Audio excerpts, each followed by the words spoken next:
is hereby called to order. We are resuming the hearing on agri-smuggling, agriculture smuggling,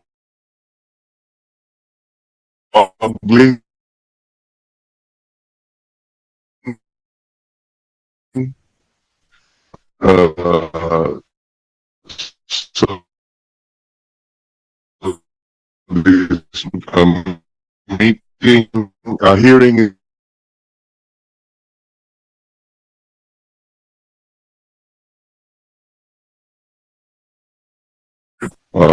we shall focus on the following privileged speeches which provide the basis for the inquiry. Privileged speech of Senator Raffy Tulfo, delivered on August 4, entitled The RTL Implementation Failure or Policy Issue, and the privileged speech of this representation delivered on the Senate floor on 18 August 2025, entitled Agriculture and Food Crisis. Sa nakaraang linggo, ilang pagdinig na ang ating isinasagawa at nakita natin na tila pogo ang operasyon ng agriculture smuggling sa bansa. Na-corner ng ilang mga Chinese nationals, Chinese exporters, kasabwat ang ilang mga kababayan natin ang smuggling ng pagkain dito sa atin. Systemic ang pagpapahina ng ating seguridad sa pagkain at ng magsasaka at mangingisdang Pilipino. Gaya ng nabanggit natin sa ilang pagkakataon, food security is a national security concern, and therefore agri-smuggling is a national threat. It's a threat to our national security. Subalit, nariyan ang threat, pero napakalambya ng kilos ng gobyerno laban sa mga smuggler. Pinapaandar ito ang smuggling operations sa pamamagitan ng mga dummy firms, binabaha ang ports ng Subic, Manila at iba pang mga ports ng mga misdeclared goods tulad ng mga nabubulok na karne na nagkakahalagang daang milyong piso na tinatago sa mga cold storage facilities. Mayroong circumstantial evidence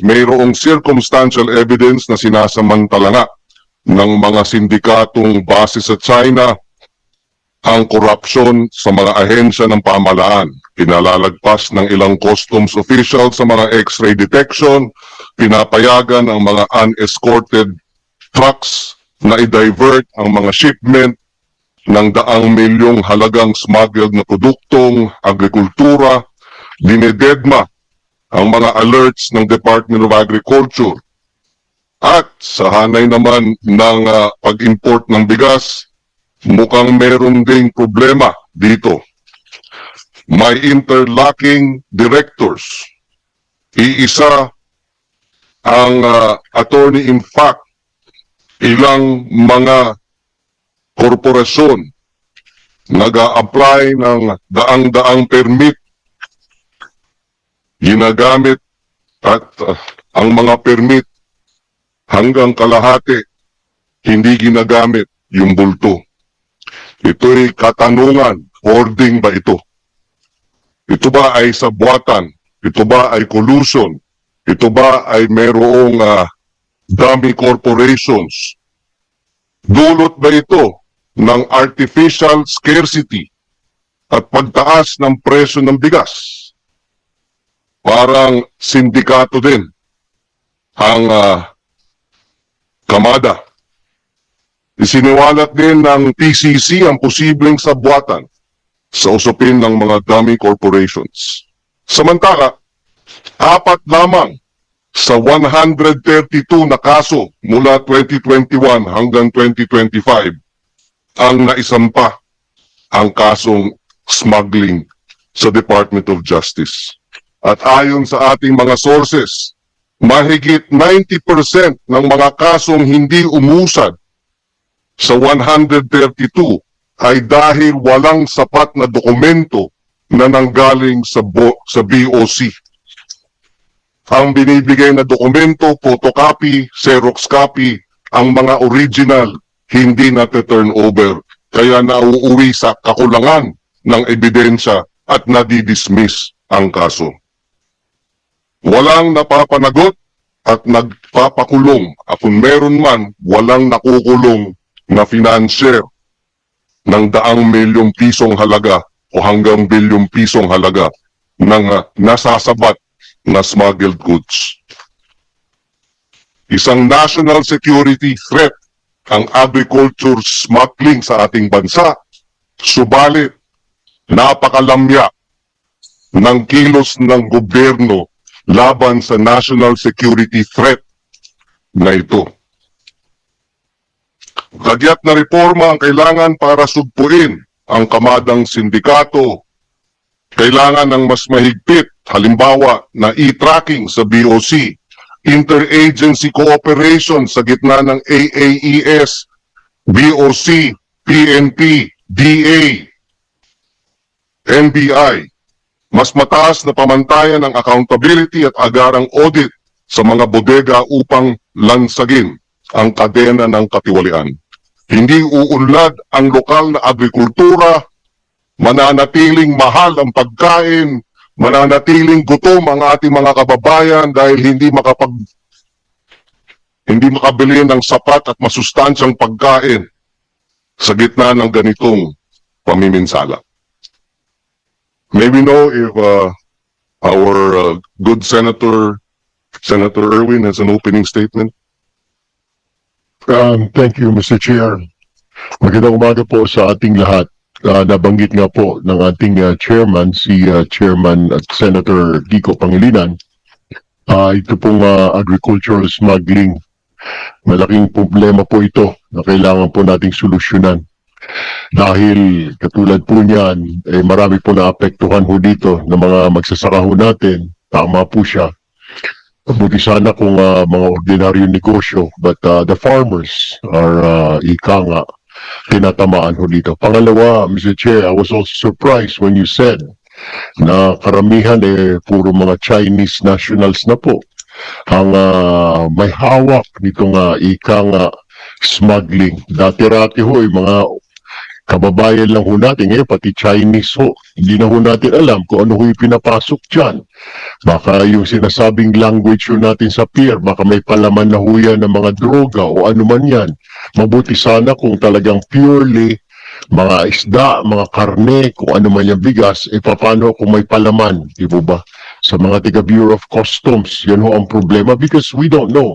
Mabuti naman at meron po tayong mga agap na mga tauhan ng Bureau of Customs, ang ating Customs Intelligence, ang ating pong mga ikang Customs Police, nandyan din po yung ating mga port operations, yung mga kolektor po natin, na kagad po nasasabat naman sa awa ng Diyos.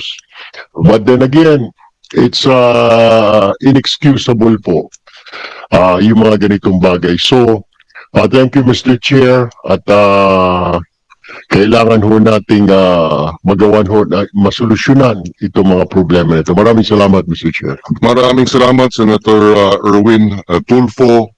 Before we proceed with the hearing, as was requested in previous hearings, we had placed on record that we would request the BIR to provide us additional documents pertaining to tax records.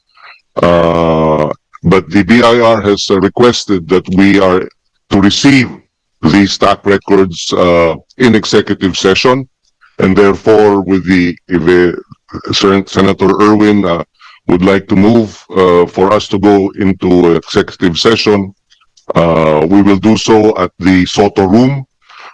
In the meantime, we will suspend this hearing and request the resource persons to stay. And we will resume after we have completed our executive session and the turnover of documents. As you know, Mr. Chair. So there is a motion to go into executive session. I will second that motion. We momentarily we suspended the executive session. We will resume it later, pending the turnover of certain documents. or securing the release of certain documents. In the meantime, we proceed with our regular hearing. We begin with, oh yes, may we request the committee secretary to administer the oath for those resource persons who have not taken their oaths. For the first time attendees, please stand up and let's take your oath. Please raise your right hand and answer my question. Do you solemnly swear to tell the truth, the whole truth, and nothing but the truth in this public inquiry?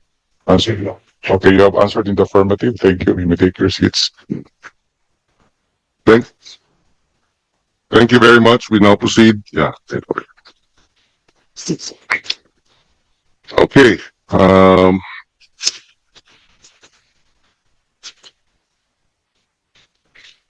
This is on the matter of the Subic case on the issue of the DA alert on June, when was this? July 24. June? Sorry, June 24. Is Miss Gobaton here? Where is she?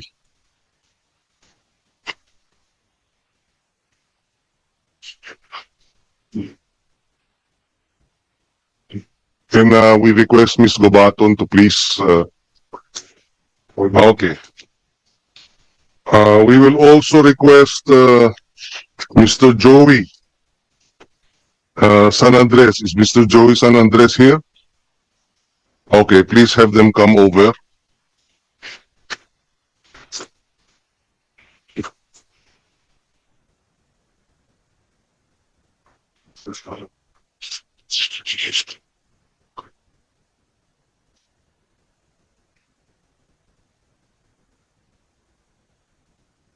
Is Ryan Erwin Manalang here? Please check. And Jeffrey Gasalis. Of course, narito si Brenda Pisagun. Nandito si Lugin Penero. Elaine Gedaria. Yes. Nandito ba si Mr. Pascual? Yes. What is your first name again? Erwin po, sir. Erwin. Si Mr. Ebalo, andito?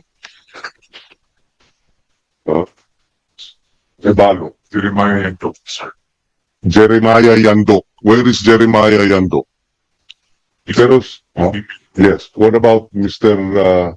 Ebalo? Narito ba si Mr. Ebalo, Mr. Pascual? Sama natin, sir. So as per OSAA, this Office of the Sergeant at Arms, Mr. Ebalo cannot be located.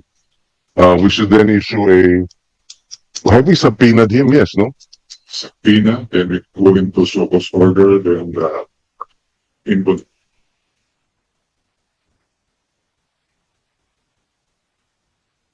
If he cannot be located, how can we go through a process of show cause?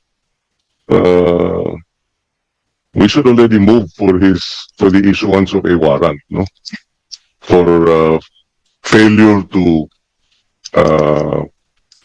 comply with the lawful order of this committee. Sir, part of staff. You can use that, sir. Okay, considering that our hearings are constructive notice as well, then we can move to cite Mr. Evalo in contempt. So move. I so move, Mr. Chair. Thank you. There is a motion to cite Mr. Evalo in contempt of the Senate committee. We second it. We are therefore instructing Mr. Evalo is cited in contempt for failure to comply with the subpoena order of this committee. The committee secretary may we request that a warrant of arrest be issued. And it will to follow. No? Thank you. Are they here now, Ms. Gubaton? Yes, okay. Mr. Joey San Andres,